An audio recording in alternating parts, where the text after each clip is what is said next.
Well, good afternoon, everybody. Quick update here, injury-wise. Xavier Gooden, we think we're going to get back. Again, it was a hamstring. We expect him to return, but until he gets out there and practice on Tuesday and Wednesday, he can go full. We're not sure, but we think it's a pretty good shot that he might be back, and hopefully he will. Elvis Fisher, we think, will be back too. He got a little practice last Thursday. That's nice that's going to work out. Get him back out there and get him going. We'll have to see again, how many reps he can go in the game and so on and so forth. But it's certainly nice to get him back. Jack Miner's got that knee bruise, and it's a little bit more difficult than what we thought it was. And so he's going to play for sure, but to the extent we're not sure and how long we're not sure. So that's kind of where we're at with that. And after a hard-fought game, certainly proud of our football team. Last Saturday, as we battled in the heat and difficult place to go down there and play, and I thought we battled, and I'm very proud of them. Now we're just preparation for Vanderbilt, so it's all about getting focused on the next team, preparing, and we'll get their best football game. Excited about being back in the zoo, and just continue to work hard to try to improve our football team and in all the areas that need it improved.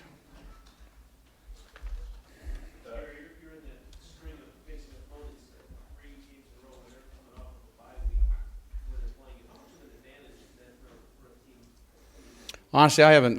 The question has been asked a couple times today at the quarterback club. It has. Last week it was asked too. I think there's three in a row, or four. I don't know how many in a row.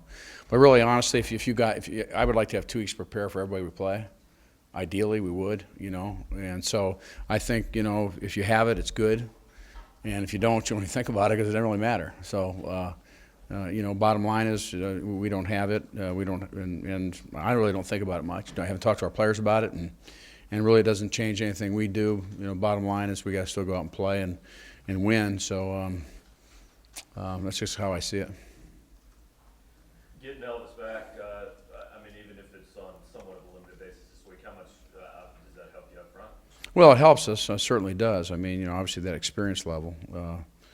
We still have moved people around a little bit. We'll kind of see where that goes. Disappointing thing is Jack. Jack and how he's doing. He limped through half the game last week. You could tell if you're watching TV closely. You saw him limping around and never complaining, never any excuses, but really battling through that. So you kind of get one and you got another one dinged up. So, but it's great having Elvis back. Certainly for him personally, him being a leader, being a captain, and certainly all the things he's gone through. So hopefully, he can stay healthy the rest of the year and finish with a great year.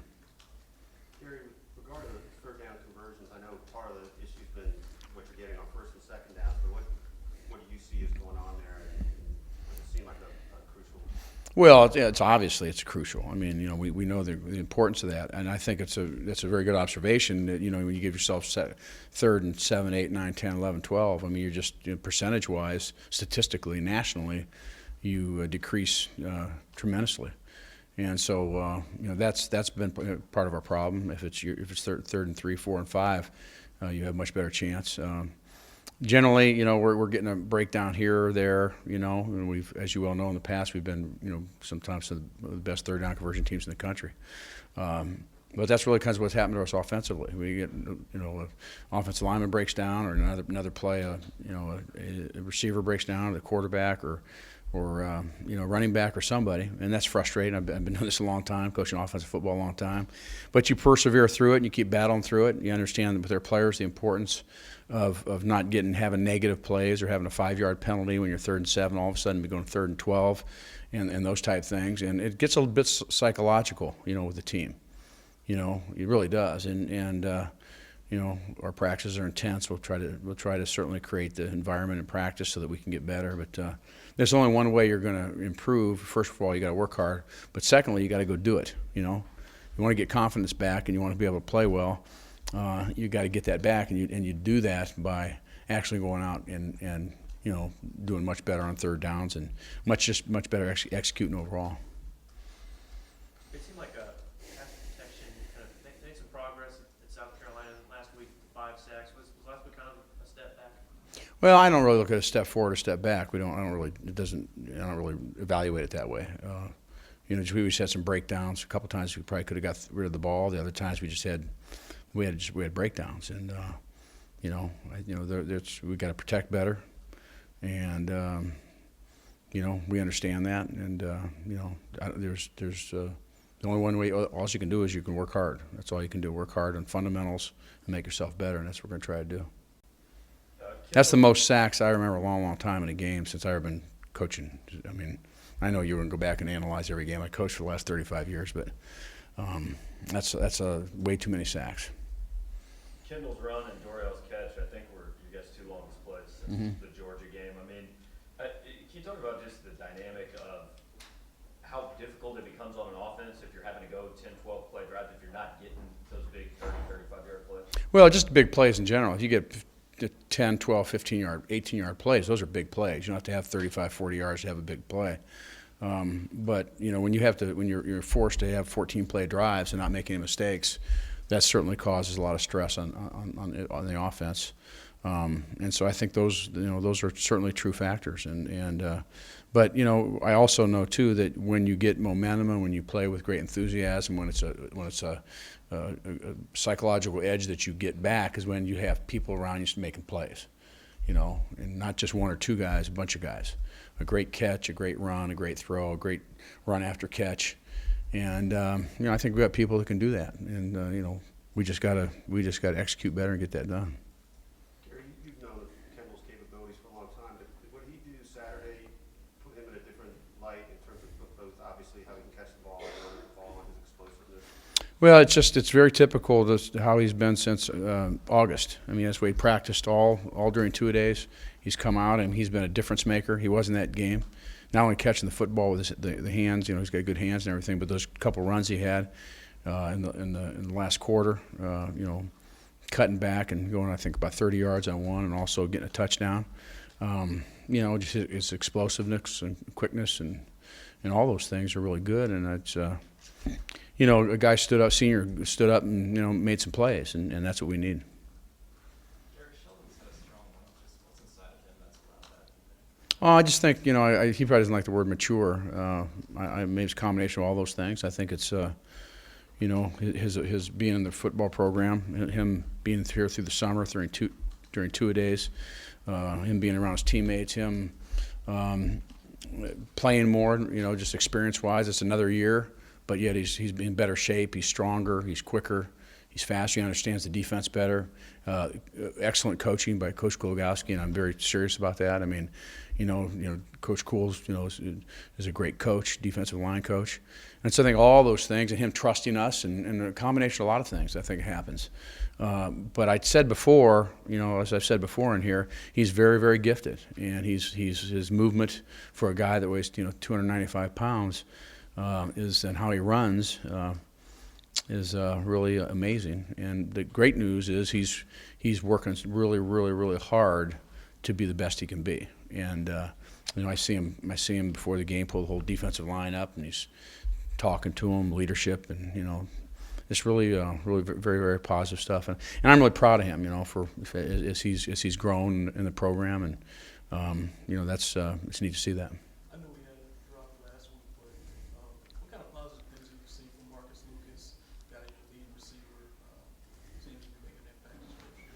Yeah, I mean he's making some plays, and we need playmakers out there, and I think we have, and we just have to make more, and so I think he's doing some real good things. He's a big athlete. He's about 216. He's tall. He's experienced. We know he's very, very capable, and he just gotta, it's just a matter, I think, of going to continue to the consistency of play on everybody, not only him but everybody. On offense is vitally important. Coach, going back to Sheldon, it seems like as the season just goes on, all the talk, all the analysts about his NFL draft, how you go on. Do you see that when that kind of talk goes out, do you see that affecting players in any way? I don't ever talk about the NFL. So the NFL has no value. There's nothing that anything the NFL has to do with helping our team get better. We have a football team with Missouri Tigers, and I never, ever, ever talk about the NFL, just for that reason.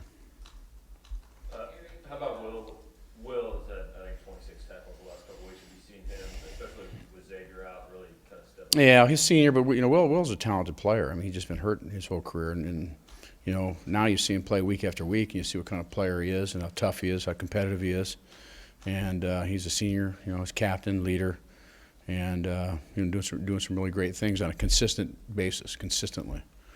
And certainly nice to see that. It's great for him too, because the guy's been hurt so much in his career. It's nice finally for him to be able to go out and play, and people can actually see the kind of player he is.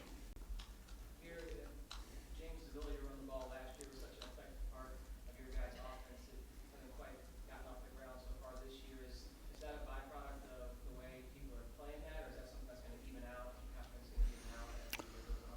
Well, I think it just kind of depends how it goes. I mean, really, what defenses do a little bit has to do with that. It's the first couple of games when he was carrying the ball 20 sometimes a game, he's carrying the ball too much. Now he's not carrying the ball enough, so it kind of goes that way a little bit in our business. But I thought he played a pretty good game. The interception in that game was a breakdown of a route. It's supposed to be an in route, and a guy ran a slight post, and that was not his fault at all. He threw the ball exactly where it's supposed to be thrown.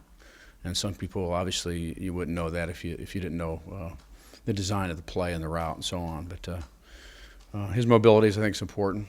And there's certainly that blend of him running the football and protecting himself, but then does us a lot of value on offense, and that's good. Gary, do you feel like you're solving the center exchange issue? It seems like it still flares up here and there with that. And what can you do? I know other than tell them to do it right. Well, I've done this a long time, and trust me, we're working hard at it, okay? We don't just go out there and say, well, that a boy, let's see if we can do a little bit better. I think you know me well enough to know that there, or any coach. When you got a young center, a guy there that probably might not be starting, if we stayed healthy, you throw him into that situation. I think he's playing really, really well. That's the encouraging thing. I mean, he's a big, good athlete, smart player, very competitive. He's a kind of guy too that doesn't want to hurt his team. I mean, he takes that stuff so personal, all that stuff. Is it tough quarterbacking when you get 6 or 7 snaps all over the place outside the range? Yeah, it is very difficult. But he's good enough. I think he had like 7 last week that were kind of affected a little bit. Very difficult for James to get the ball where it was at to exchange or be able to throw the football and read downfield, depending on what his assignment is on that particular play. But I think overall he's getting better, and we just got to work through it. And we work on it, hundreds and hundreds of times a day. So we'll continue to do that, and hopefully we'll get better at it. What are your impressions as Vanderbilt team that played the 2 same opponents you had? I think they're a good football team. They're trying to get back in the win column. Like we were last week. We want to win 2 in a row. So I think they're a good football team. I think James does a real good job. He was at K-State when for a while, as I mentioned before, when we were here, competed against them a little bit. He's got a great scheme system. They're a very well coached football team, and he's building his program. And that being said, it always gets back to us. It always gets back to how we play, and we have great respect for them. Gary, do you automatically sense when it goes back into league play any different mentality around your players? I mean, does that stand out, or is it not really that? Well, there shouldn't be. If you're a football player that starts evaluating who you play, where you play, how hot it is where you play, then you're not focused on what you need to do, and that's just playing your best football game. The great players I've always been around, the great ones, they don't really care about any of that. They don't care. It's not important to them. What's important is they play their best all the time. And so that's kind of how I view it, and I would like to think that most of my players view it that way. At least that's what I try to instill in them. On a couple of Marcus's long returns, it seems like Marcus Golden has been kind of the guy out there leading him down near the goal line. How impressed have you been with his ability to come in and contribute in that aspect early on? Well, because he got in here so late in the linebacker position, the details are so difficult with Coach Steck, so complex, the reading that they have to do. We knew he was going to be behind quite a bit. So what we did is we tried to get him in all the kicking game as fast as we could because he's a good athlete. He's got a great attitude, and he's out there. He loves it. I mean, he almost blocked a punt last week. He leads for Murph. He's let him down the side of the field a couple times, getting him, helping him out. And but in all phases of the kicking game, he's been excellent. And he told me the other day, sitting in here, we're evaluating one of the kick meetings, how his next goal is to block a punt. He needs to block a punt. So it's got a great attitude, and yet he's also getting better at linebacker. The more reps he gets in practice. Kind of in the same vein, special teams were an issue. You said it yourself. But last week, you got a big punt return. I was just curious how you felt you guys did covering kicks.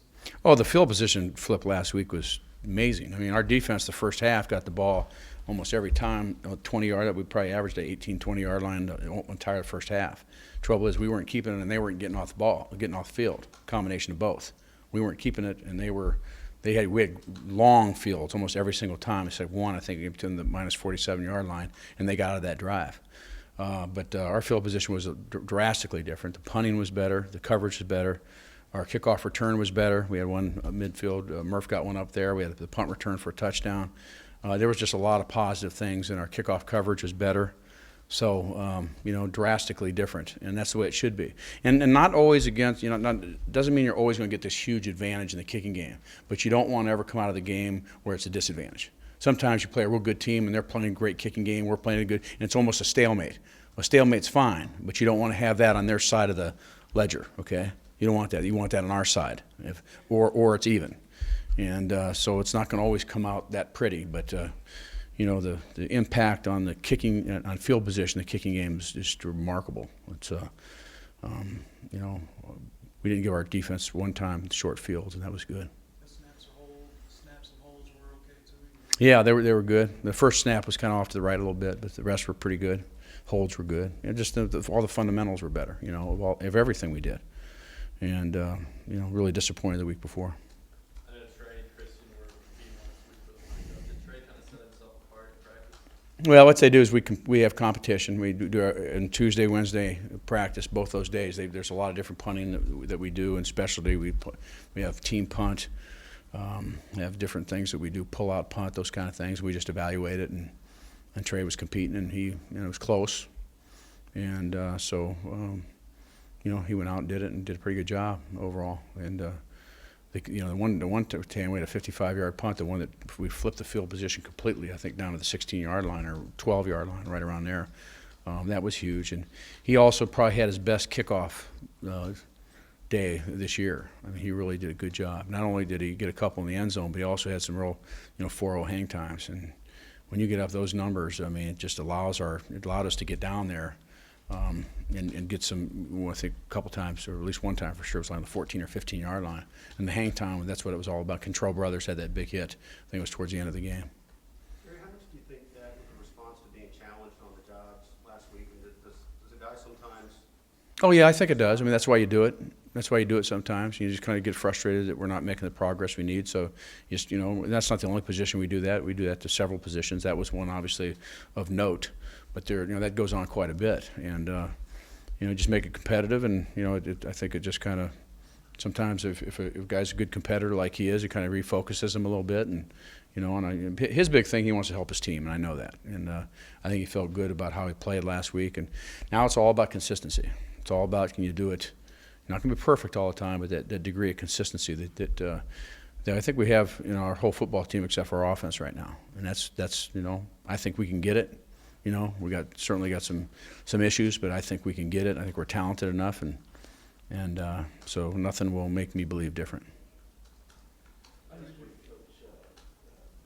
Players and coaches both talked about how the Missouri needed to practice better last week. Mm-hmm.